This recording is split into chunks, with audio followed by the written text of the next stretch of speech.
So, Stu, there is a very, very, very important article that I found on CNBC. Here's how to recognize a recession. And it's not what you think.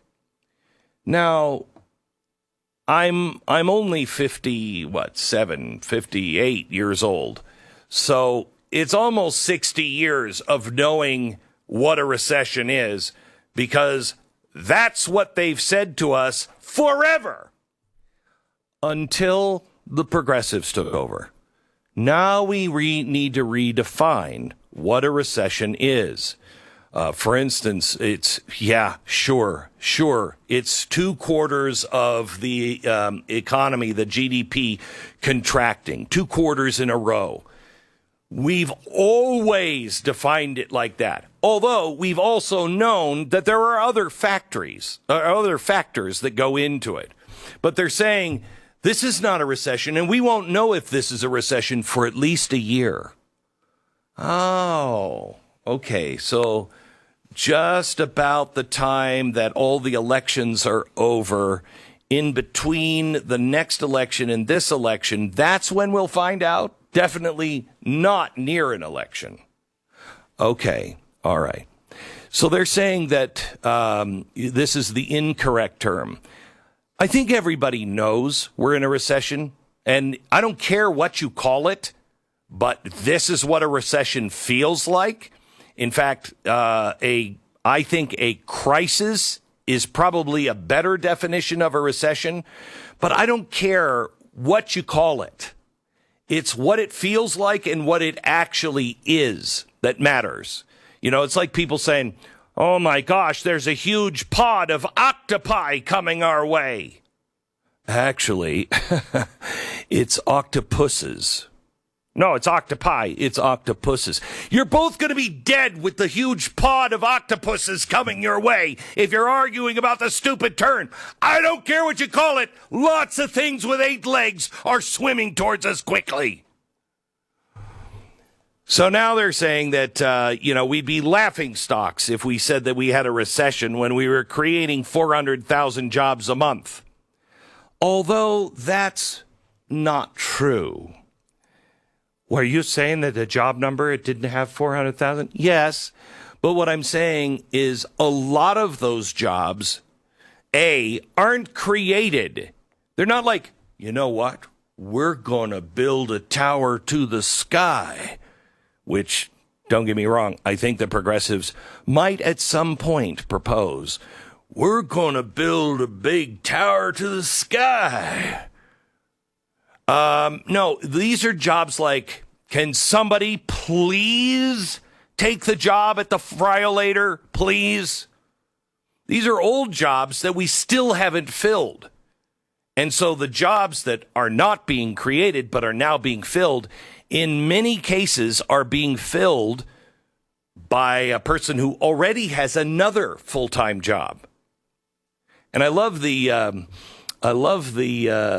Twitter responses on this one from the blue check marks this week. I said that Monday. And the blue check marks, they didn't argue with the fact, because the fact is the fact. So they just said, that's not Biden's fault. That just means those jobs suck. Wait, it just means that those 2 jobs suck? Well, doesn't every Republican get that charge that, but their comeback, their growth is all with low-paying fast food jobs? Okay, so that's not the critique this time. The critique is somehow or another the main job that people have sucks and doesn't pay them enough, so they have to take another crappy job. Okay. Well, why are there only crappy jobs? Hey, maybe because we're not building a tower to reach the sky. This happens all the time, and it is so important. When you can't win the argument, you just change the language. Men can have babies. All right, well, then I don't ever want to be left out of the abortion debate ever again. Men can have babies. That's not a baby. That's a fetus.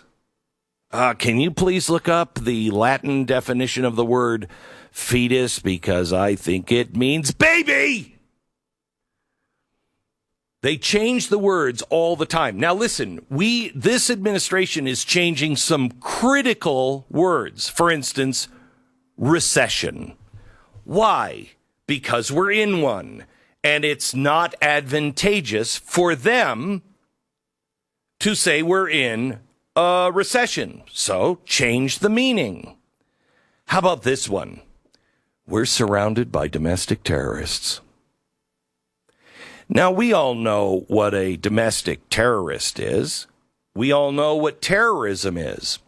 Terrorism is creating fear through some sort of a incident that is aimed to change a policy of a person, a corporation, or a country.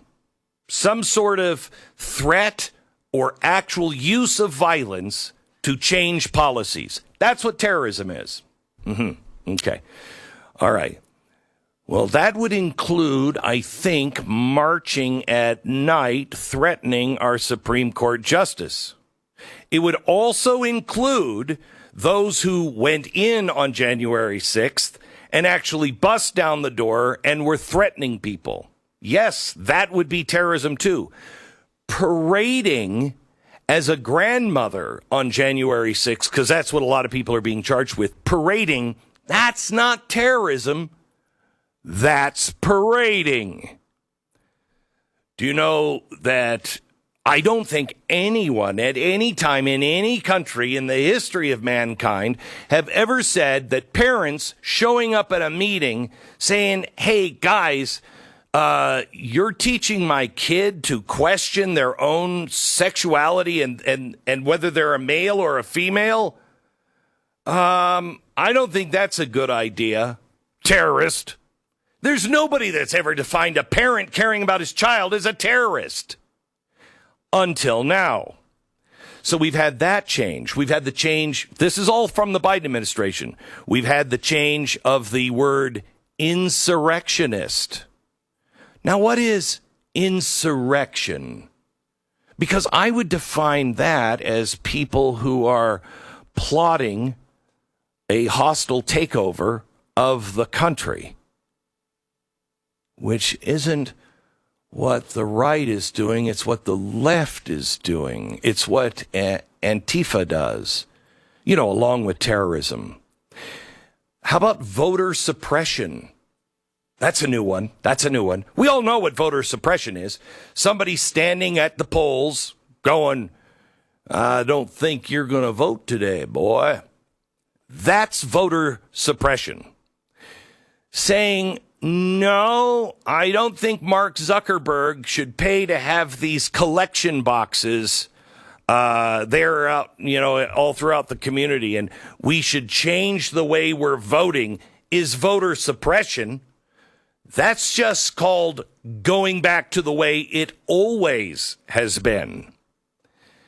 The other word that he's changed is illegal alien. Now, we used to say those are people who are migrants who are entering the country illegally. Alien, not meaning those from outer space, but those from another country. They are alien to our country, just like an American in Germany is an alien to Germans. Got it? It's not a derogatory thing. It's just the definition of what that person is in that country that is foreign to them. So alien is under attack, has been under attack for a while, but now we have undocumented citizens or non-citizen. And the new language saying that they're a non-citizen, I don't know how inclusive that really is. I mean, it sounds pretty dehumanizing myself. I mean, you're a non-citizen, so what does that make me? Nothing? Illegal aliens are going to be defined as voters soon. So they're changing the language because what was it, Sarah, that Michelle Obama said years ago? Something that Barack knew. And Barack knows that we are going to have to make sacrifices. We are going to have to change our conversation. We're going to have to change our traditions, our history. We're going to have to move into a different place. Yeah. Here's another thing that Biden is changing. The definition of pro-police. Now, what does anti-police mean? Let's start there. Anti-police. That would be someone who says we should abolish the cops. All policemen are dirty. All policemen are racist. That they just higgledy-piggledy, get up in the morning, throw their badge on, even if they're still just wearing a towel. They're so excited to go out and just shoot black people. That, I think, would be anti-police. But Biden is changing this. If you're anti-police, you're someone who disagrees with his gun bans. That makes you anti-police. Now, I'm trying to figure that out because I don't think it's an AR that is shooting policemen. I mean, you could say, well, it's just anti-people. It's anti-school safety. You could say that. Wouldn't be accurate, but you could say that. Anti-police? Why is he changing the definition of the word anti-police? Because we're riddled with crime. They have to blame the gun because the gun is tied directly in people's minds to red state people. Red state people are Donald Trump people. So you make it all about the gun because the people in the cities, they understand how to stay safe. Really? Do you, New York? Do you? Is that really? I didn't. Wow, that's news to me. Oh, by the way, when you change the language, you can then claim that you're a big part in making gas prices so much lower and people are happy about it. That's the latest claim from Joe Biden. We now have 40,000 gas stations in the United States where the price of gas is only $3.99. Oh, my gosh. Well, thank you. Thank you for that. By the way, $3.99 is still the highest Americans have ever paid for gas. Some restrictions apply.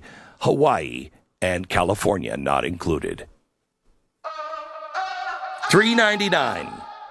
Let's celebrate, everybody.